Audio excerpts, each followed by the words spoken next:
ಹಣ ದುಬಾರಿ ಎಂದು ವಿಮಾನದಲ್ಲಿ ಊಟ ಮಾಡದ ಸೈನಿಕರು. 2 ನಿಮಿಷ ಸಮಯವಿದ್ರೆ ಇದನ್ನ ತಪ್ಪದೆ ಕೇಳಿ. ವಿಮಾನದಲ್ಲಿ ನನ್ನ ಜಾಗದಲ್ಲಿ ಕುಳಿತೆ. ಡೆಲ್ಲಿ ತಲುಪಲು 5-6 ಗಂಟೆಗಳ ಪ್ರಯಾಣ. ಒಂದು ಉತ್ತಮವಾದ ಪುಸ್ತಕ ಓದುವುದು, 1 ಗಂಟೆ ನಿದ್ರೆ ನನ್ನ ಪ್ರಯಾಣದ ಕಾರ್ಯಕ್ರಮ. ವಿಮಾನ ಹೊರಡೋದಕ್ಕೆ 5 ನಿಮಿಷಗಳ ಮುಂಚೆ ನನ್ನ ಅಕ್ಕಪಕ್ಕದ ಸೀಟುಗಳಲ್ಲಿ 10 ಜನ ಯೋಧರು ಕುಳಿತುಕೊಂಡಿದ್ರು. ವಿಮಾನ ತುಂಬಿತ್ತು. ಕಾಲಕ್ಷೇಪಕ್ಕೆ ನನ್ನ ಪಕ್ಕದಲ್ಲಿ ಕುಳಿತ ಯೋಧನನ್ನ ಎಲ್ಲಿಗೆ ಪ್ರಯಾಣ ಎಂದು ವಿಚಾರಿಸಿದೆ. ಆಗ್ರಾಕ್ಕೆ ಸರ್, ಅಲ್ಲಿ 2 ವಾರ ಶಿಕ್ಷಣ, ನಂತರ ಆಪರೇಷನ್ಗೆ ಕಳುಹಿಸುತ್ತಾರೆ ಎಂದನು. 1 ಗಂಟೆ ಕಾಲ ಕಳೆಯಿತು.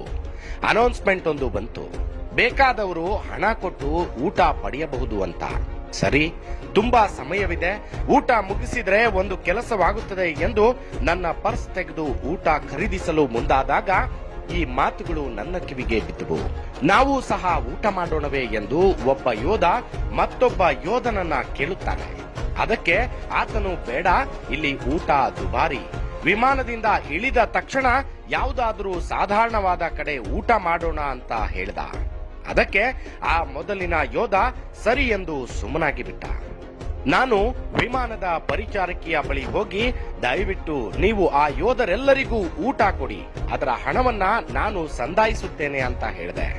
ಹಣ ಪಡೆದು ಎಲ್ಲರಿಗೂ ಊಟದ ಡಬ್ಬಿಗಳನ್ನ ಕೊಟ್ರು. ಆ ಪರಿಚಾರಕಿ ಕಣ್ಣಲ್ಲಿ ನೀರು. ಸಾರ್, ನನ್ನ ತಮ್ಮ ಕಾರ್ಗಿಲ್ನಲ್ಲಿ ಇದ್ದಾನೆ, ಅವನಿಗೆ ನೀವು ಊಟ ಬಡಿಸಿದಷ್ಟು ಸಂತಸವಾಗುತ್ತಿದೆ ಎನ್ನುತ್ತಾ ಕೈ ಮುಗಿದ್ಲು. ನನಗೆ ಕಣ್ಣೀರು ತಡೆಯಲಾಗಲಿಲ್ಲ. ದುಃಖದಿಂದ ಬಂದು ನನ್ನ ಸೀಟಿನಲ್ಲಿ ಕುಳಿತು ಬಿಟ್ಟೆ. ನಾನು ಊಟ ಮುಗಿಸಿ ಕೈ ತೊಳೆಯಲು ವಾಶ್ರೂಮ್ ಕಡೆ ಹೊರಟೆ.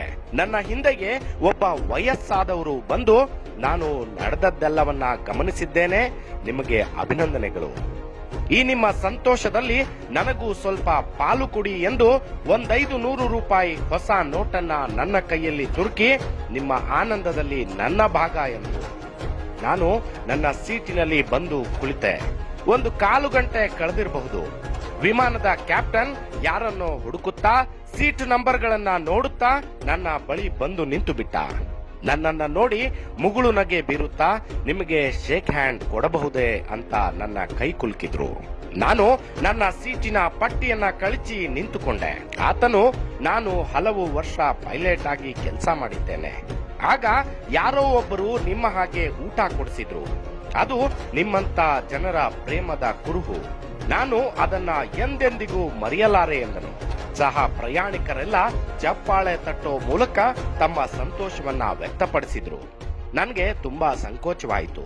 ನಾನು ಒಂದು ಉತ್ತಮವಾದ ನಡವಳಿಕೆ ತೋರಿರಬಹುದು, ಆದ್ರೆ ಹೊಗಳಿಕೆಗಾಗಿ ಅಲ್ಲ. ನಾನು ನನ್ನ ಸೀಟ್ನಿಂದ ಮುಂದಿನ ಸೀಟುಗಳತ್ತ ಬಂದೆ. ಒಬ್ಬ 18 ವರ್ಷದ ಹುಡುಗ ನನ್ನ ಕೈ ಕುಲುಕುತ್ತಾ ಒಂದು ನೋಟನ್ನ ಕೊಟ್ಟ. ಪ್ರಯಾಣ ಮುಗೀತು. ನಾನು ವಿಮಾನದಿಂದ ಹೊರಬರಲು ಬಾಗಿಲ ಬಳಿ ನಿಂತಿದ್ದೆ. ಯಾರೋ ಒಬ್ರು ನನ್ನ ಜೇಬಿನಲ್ಲಿ ಏನನ್ನೋ ಇಟ್ಟು ಬಿಟ್ರು. ಮತ್ತೊಂದು ನೋಟು. ನಾನು ಹೊರಬಂದು ನೋಡಿದಾಗ ಆ ಯೋಧರೆಲ್ಲರೂ ಒಂದು ಕಡೆ ನಿಂತಿದ್ರು. ನಾನು ಬೇಗ ಅವರ ಹತ್ರ ಹೋಗಿ ವಿಮಾನದಲ್ಲಿ ಸಹ ಪ್ರಯಾಣಿಕರು ಬಲವಂತದಿಂದ ನನಗೆ ಕೊಟ್ಟ ಹಣವನ್ನ ಜೇಬಿನಿಂದ ತೆಗೆದು ಅವರಿಗೆ ಕೊಡುತ್ತಾ, ನೀವು ನಿಮ್ಮ ಶಿಕ್ಷಣ ನಡೆಯುವ ಊರು ತಲುಪುವ ಮುಂಚೆ ಏನನ್ನಾದರೂ ತಿನ್ನಲು ಪ್ರಯೋಜನವಾಗುತ್ತದೆ. ನೀವು ನಮ್ಮ ದೇಶವನ್ನ ರಕ್ಷಿಸಲು ಪಡುತ್ತಿರುವ ಶ್ರಮದ ಮುಂದೆ ಈ ನಮ್ಮ ಸಹಾಯ ಬಹಳ ಬಹಳ ಚಿಕ್ಕದು. ನಿಮ್ಮಗಳಿಗೆ ಆ ಭಗವಂತನು ದಯ ತೋರಲಿ, ನಿಮ್ಮ ಪರಿವಾರದ ಸದಸ್ಯರೆಲ್ಲರೂ ಸುಖವಾಗಿರಲಿ ಎಂದಾಗ ನನಗೆ ಅರಿವಿಲ್ಲದೆ ಧಾರಾಕಾರವಾದ ಕಣ್ಣೀರು. ಆ 10 ಜನ ಯೋಧರು ಸಹ ಪ್ರಯಾಣಿಕರ ಒಲವನ್ನ ಸೂರೆಗೊಂಡಿದ್ರು. ನಾನು ಕಾರು ಹತ್ತುತ್ತಾ ನಮ್ಮ ದೇಶಕ್ಕಾಗಿ ತಮ್ಮ ಪ್ರಾಣವನ್ನೇ ಧಾರೆ ಎರೆಯಲು ಸಿದ್ಧರಾದ ಈ ಯುವಕರಿಗೆ 100 ಕಾಲ ಸುಖವಾಗಿ ಬಾಳುವಂತೆ ಹರಸು ಸ್ವಾಮಿ ಎಂದು ಭಗವಂತನಲ್ಲಿ ಕೇಳಿಕೊಂಡೆ. ಸೈನಿಕರೆಂದರೆ ತನ್ನ ಬಾಳನ್ನ ನಾಡಿಗಾಗಿ ತ್ಯಾಗ ಮಾಡುವ ಬ್ಲಾಂಕ್ ಚೆಕ್ನಂತೆ. ಬಾಳೆಲ್ಲವೂ ತನ್ನ ಬದುಕನ್ನ ಮುಡುಪಾಗಿಡುವ ಬ್ಲಾಂಕ್ ಚೆಕ್. ಎಷ್ಟು ಸಾರಿ ಓದಿದ್ರೂ ಈ ಪ್ರಸಂಗ ಮನ ತಣಿಸುತ್ತದೆ. ಭಾರತ ಮಾತೆಯ ಈ ಮುದ್ದು ಮಕ್ಕಳನ್ನ ಗೌರವಿಸುವುದು ನಮ್ಮನ್ನ ನಾವೇ ಗೌರವಿಸಿಕೊಂಡಂತೆ ಅಲ್ವಾ? ಜೈ ಜವಾನ್, ಭಾರತ್ ಮಾತಾ ಕಿ ಜೈ. ಇದು ಸಾಧಕರ ಸಂಗ್ರಹದಿಂದ ಆಯ್ದುಕೊಂಡದ್ದು.